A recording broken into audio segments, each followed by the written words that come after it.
This is Future Fork, a show that explores the world of food and the decisions we can make today that will shape our future.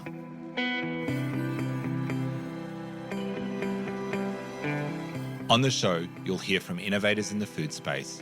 We'll have disruptive conversations with people from around the globe who are taking the lead on topics like food sustainability, ending world hunger, food security, and so much more. I'm your host, Paul Newnham.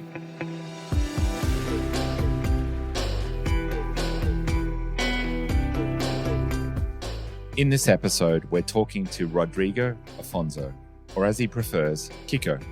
Kiko has worked at the intersection of technology and social impact for over 30 years, and he's currently CEO of Ação da Cidadania, Brazil's largest NGO fighting hunger. In today's conversation, we explore how Ação da Cidadania has evolved to its current work, addressing both immediate hunger relief and long-term societal transformation. You'll hear Kiko explain how he's applying his background in technology and innovation to modernize one of Brazil's most impactful NGOs, coordinate massive food distribution campaigns that reach millions, and build bridges between government, startups, and civil society to create lasting social change. Let's get into it. Kiko, welcome to the show. Thank you very much, Paul. Great to be here. So let's start where we find ourselves. We're in Rio. It's the G20. How are you finding it so far? Well, it's a huge event, right, Paul? We have thousands of people arriving from all over the world and especially from Brazil, from all over the country.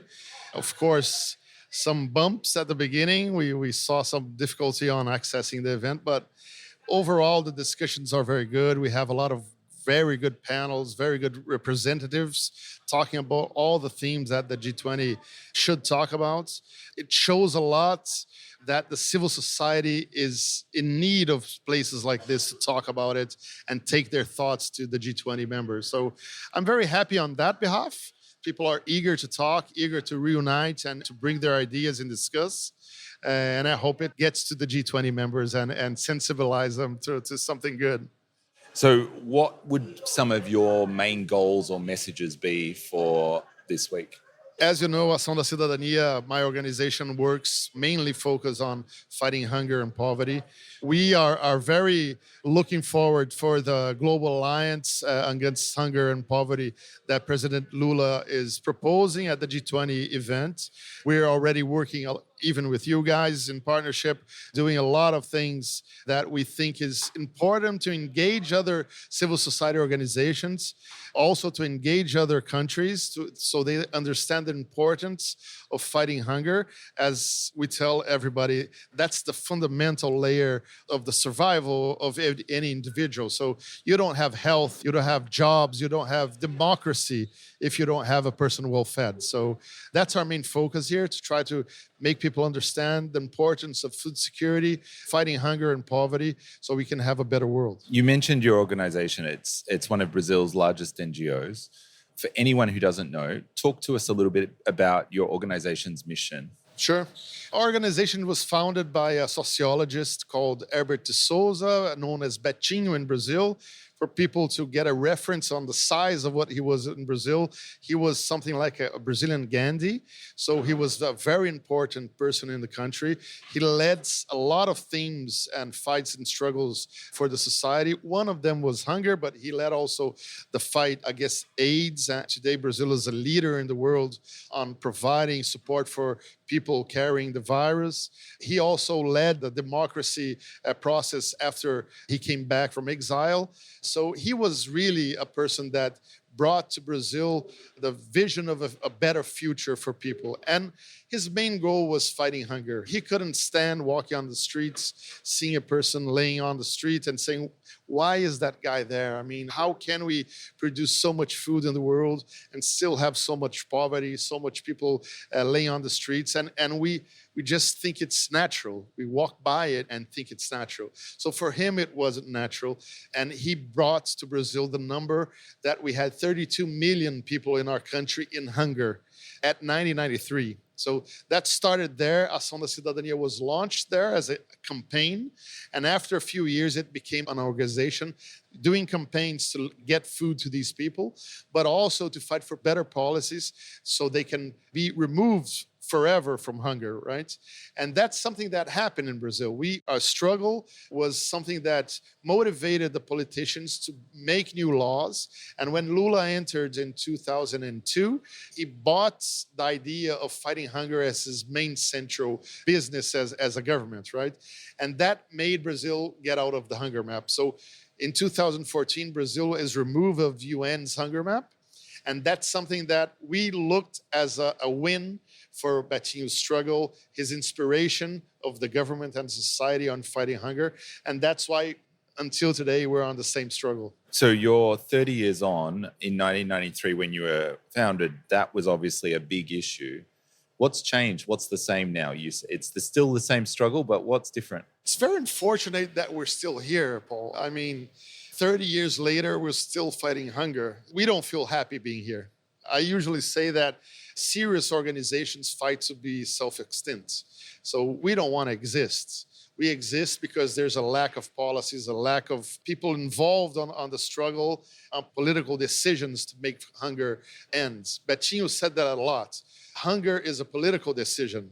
It's not the lack of anything. It's a lack of a decision of the country. So what we saw after 2014 were removed from the hunger map. Things were getting a lot better. We had a coup that we call coup in Brazil, where Dilma was removed from her government by Temer, her vice president.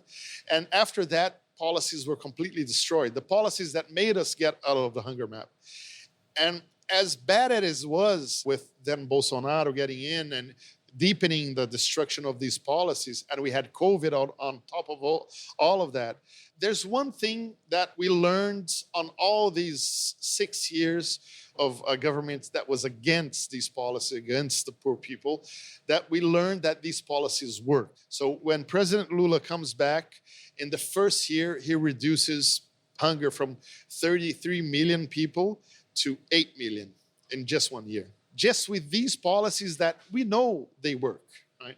So I think when we look at all of it, I think we learned a lot. And that's something that is ready to contribute to the rest of the world.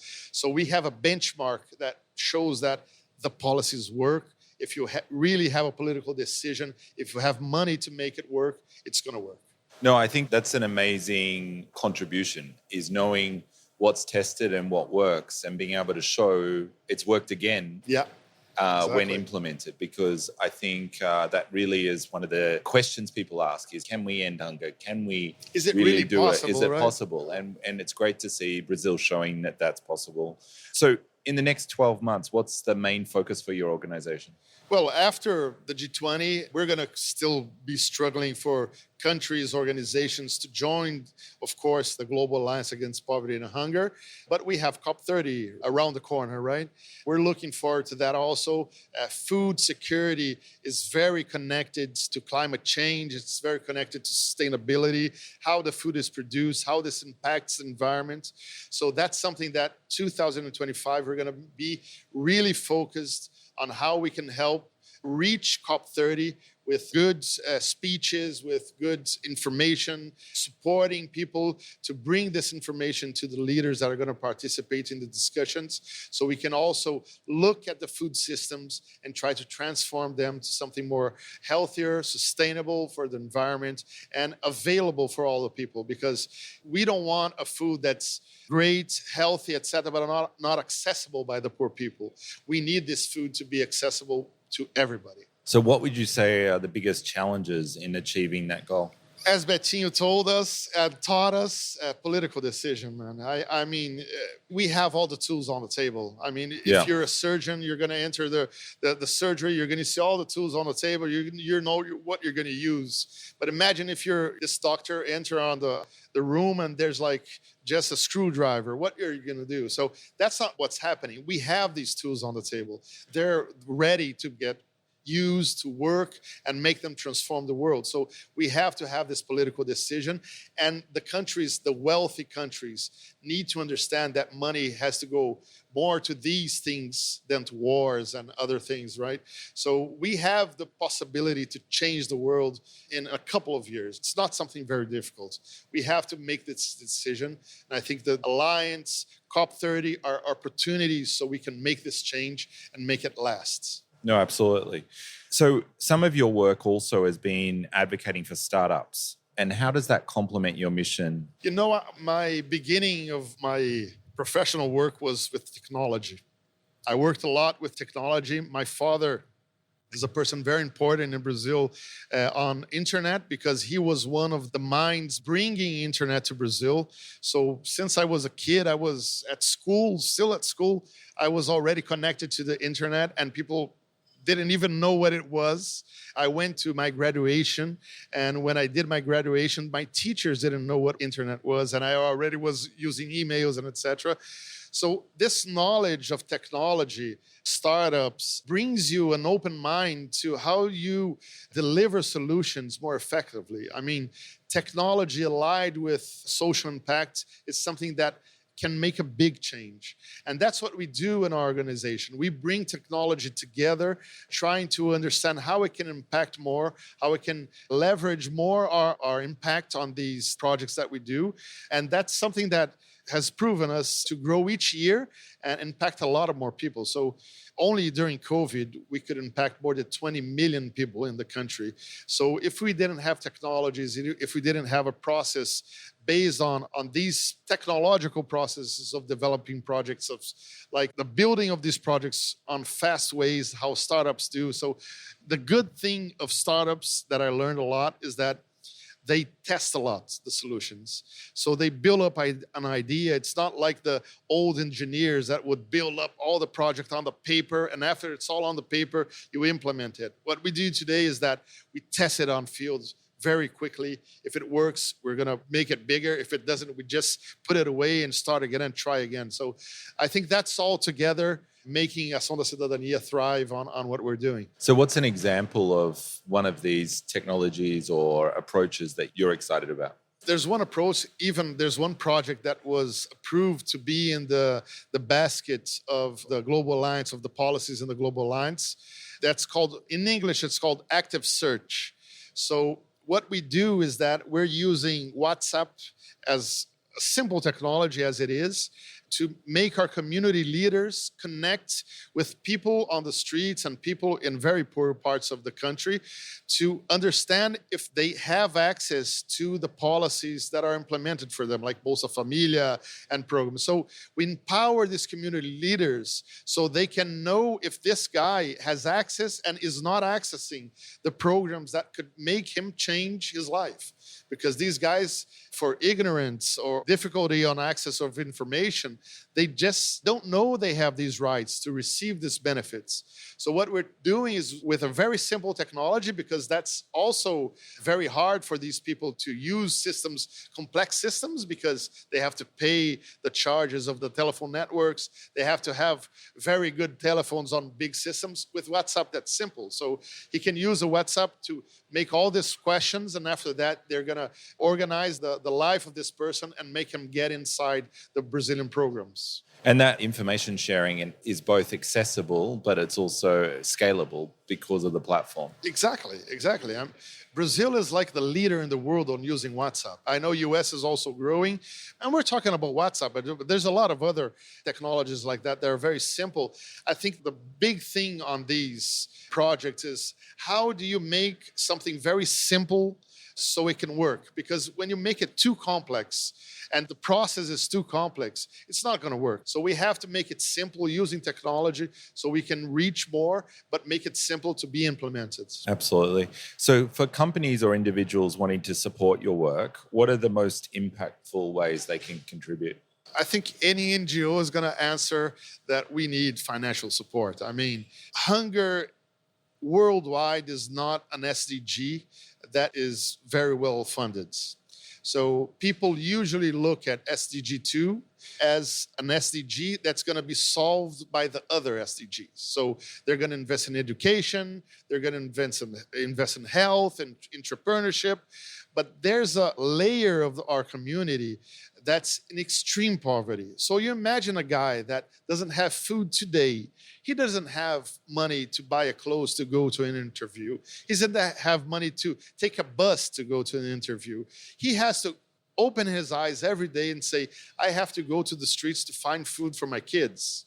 So how is this guy going to compete with a job with any other people? So we have to understand that we call it the Maslow pyramids. One of the three components, one of them is food. So breathing, water, food, these are essential things. We have to solve this first. So when we solve hunger, we can open up this guy for a lot of other opportunities. So what I could say to the companies and the philanthropes, people that are going to invest in social impact is look at SDG 2 as a fundamental layer of investment and support, because it's not only of feeding this guy, it's also what he's eating, giving him healthy food, helping to build a better society based on a healthy system for everybody. Obviously, this work is challenging. It's challenging working in the political space. It's challenging working with people with so much need as well. What personally motivates you? I think it's on my DNA, man, because I don't know if everybody knows, but my parents were exiled during Brazilian dictatorship. I was born in Panama, then lived in Canada until I was 7. And then when Brazil did the amnesty, we came back to Brazil. And my parents founded with Betinho the first great organization in Brazil called IBASE. That was the first civil society organizations founded after the dictatorship. And it was a huge organization. And it inspired me a lot because my parents and Betinho struggled their whole life on fighting for others. I really tried not getting in this, Paul, really. I went to the technology area. My father is a very technological guy, but I built my company. I started doing things. I went to the financial sector, build software for financial sector companies. But there's a calling. And I can't explain it. I wasn't happy. I did a lot of money at this company, but I wasn't happy. And when I got to Ação da Cidadania again, because I kept jumping from civil society and private sector, but when I came to Ação da Cidadania, I felt a hole. I'm not rich. I don't have what I had at the other company, but I go to sleep every day happy. I know I'm in the right place. And the main thing is that I know I have the tools to contribute to this fight and extend what Betinho was doing and keep him alive for his struggle. So it's a calling, man. It's really difficult to say what exactly is making me be here, but I know that I'm in the right place. I'm happy of being here, and I'm going to be here until the end. So one thing that I often like to ask people as we close out in interviews is a bit of a recurring question. And I think talking about food, it's always easy to talk about all the challenges, but there's also a lot of joy in food. So what's one thing that you're loving to eat? Oh, man, I'm an eater. Look, Paul, when I go on vacations and I travel, because I love to travel with my wife, our travel is always around foods. So when I go to Italy, when I go to France, or when I go to Brazil and other states, the first thing that we do before the hotels is where are we going to eat? And then we're going to choose the hotel that's closer to these places. So I love eating. I love to make food. I also cook, so I loved making food. But my blood is Italian. My father is Italian. I love Italian food. I love Roman foods. I love an amazing carbonara from Roscioli in Rome. That's the best carbonara in the world. So that's it. I love eating. I love food. I think beside everything of fighting hunger, I'm in the right place also because I love what I do in every aspect of it. Yeah, and I mean, Rio's got amazing food. Where would you tell people to eat that you must try when they're in Rio? There are some amazing places. I mean, if you want to eat meat, there's an amazing barbecue place we call here in Brazil churrascaria. That's Mocelin Steak. It's an absolutely amazing place. There's some Brazilian foods also that we can eat, some fishes. You can go on the beaches and just eat fishes throughout the beach. And there's, of course, an Italian restaurant in Rio that I love that's called Anna. For me, it's the best Italian in Rio. Rio is an international city, right, Paul? So you can eat food from all around the world. Brazilian food is amazing. You should try it. I would recommend it a lot. And eat the feijoada in Rio because Rio is traditional for feijoada. Yes, absolutely. Well, thank you so much for joining us on this show. It's amazing to be with you, Paul. A very good friend that we already are. Doing a lot of things together. I'm very looking forward for the future. Absolutely. Looking forward to it. And I think looking forward to learning from some of the great experiences that you've had and the successes, but also to continue to drive that impact to really see commitments over the next year. Perfect. And you that are hearing us, join us on this struggle. We're here to fight it and end hunger as soon as possible. Absolutely. Thank you so much. You're very welcome. You've been listening to Future Fork, a show that explores the world of food and the decisions we can make today that will shape our future. Future Fork is produced by Disruptive Consulting Solutions and supports the SDG2 Advocacy Hub. For more info, head to the website futureforkpodcast.com. This show was produced with strategy and production support from Wavelength Creative. So you don't miss an episode of Future Fork, make sure to subscribe to or follow the show in your podcast app. And while you're there, leave us a 5-star review. It really helps others find the show. I'm Paul Newnham, and I'll see you in the next episode.